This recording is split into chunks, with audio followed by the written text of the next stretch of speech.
Welcome to The Explainer. So, have you ever caught yourself totally lost in a whole psychological drama playing out right inside your own head?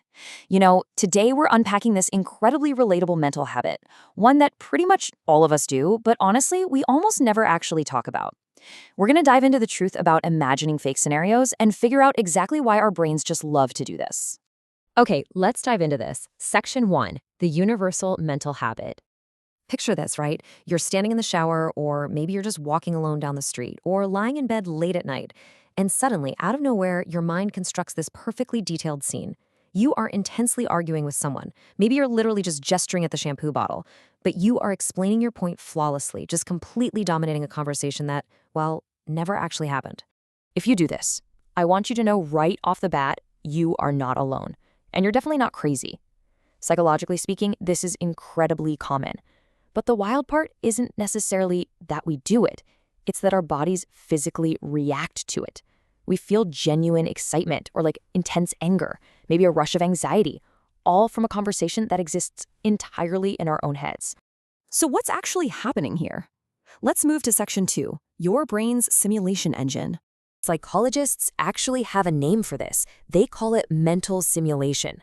Basically, it's your brain's way of constantly running these background programs like highly evolved mental software to help you plan and rehearse for possible situations. Before you do something in real life, your brain is quietly testing out different paths. And what's really fascinating is that it treats these imaginary situations almost exactly like real experiences. That's why it triggers those active physical and emotional responses, literally altering your heart rate. Now, there's a big difference between an intentional rehearsal and getting stuck in an automatic loop. Like athletes and public speakers, they intentionally use mental simulation. They visualize their performance before a big game or speech. But for a lot of us, this system just sort of activates automatically. And, let's be real, entirely unnecessarily. That's exactly when those imaginary scenarios just ambush you in the middle of a random Tuesday. Now, what's really interesting about this next part is the specific types of scenarios we create. Let's look at section 3, 3 common fake scenarios.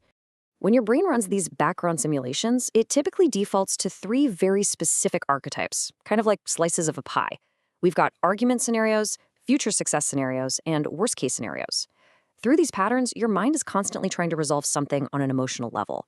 Let's break these down a bit. First up, the classic argument scenarios. This is the one where you're defending your point, explaining yourself flawlessly, and obviously winning the argument hands down. Usually these are essentially mental do-overs. It's a replay of a conversation from earlier that day or even years ago that you kind of wish had gone differently. But this time, in your imagination, you get to deliver the absolute perfect comeback. Next, we have future success scenarios. This is where you picture yourself achieving something massive, finally gaining that recognition, or just proving your worth to everyone. And hey, while this can feel super motivating at first, you've got to be careful. If left unchecked, this habit can dangerously morph into a form of mental escape, where you actually start preferring the imaginary success over putting in the real-world work. And then, finally, the worst-case scenarios. This one's stressful. It's where your mind just spirals into anticipating intense negative outcomes before anything has even happened. What if they completely misunderstand me? What if I totally fail? What if literally everything goes wrong? Your brain starts desperately, frantically preparing responses for disastrous situations that, frankly, might never actually occur. Which brings us to the psychological root of all this. Section 4, the illusion of control. You see, people who frequently imagine these fake scenarios generally share one very specific trait. They spend an immense amount of energy analyzing social situations. They're constantly thinking about how others perceive them. And it's not because they want attention. It's just that their brain gets stuck in what we call a social processing loop.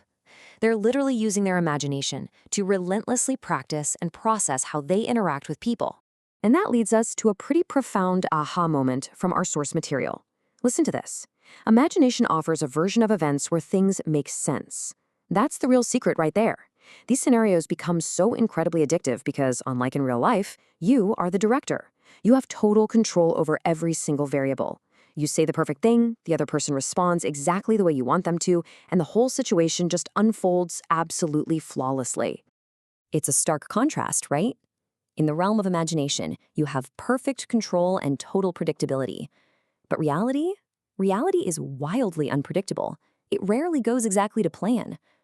We get caught up in these mental simulations not necessarily just to avoid the real world, but because our imagination guarantees perfectly predictable outcomes. Real life, on the other hand, is just fundamentally messy. And this brilliantly illustrates our final point. Section 5, returning to reality. First off, let's take a deep breath here. If you do this all the time, your brain isn't broken. There's nothing wrong with you. You just have a highly active mind that's busy processing possibilities. Imagination is a seriously powerful tool for planning and problem solving, not the enemy. The issue really only creeps in when imagination starts replacing action. When winning a simulated argument feels more satisfying than having a real, genuine interaction, well, that's when we need to kind of check ourselves. Because here is the undeniable truth about the real world. Yes, it is full of messy conversations. Yes, it has entirely unpredictable moments. But you know what? That is exactly where authentic connections and actual growth happen. Real growth happens in reality, not inside a simulation. The most important, meaningful experiences in your life, they're always going to happen outside of your head, in those real, messy conversations that your imagination could never fully predict. So, as we wrap up this explainer, I want to leave you with one final, pretty provocative question.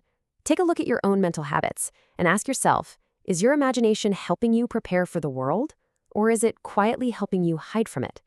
Give that some thought the next time you catch yourself winning an argument against a shampoo bottle. Thanks so much for learning with us today, and keep exploring the incredible ways your mind works.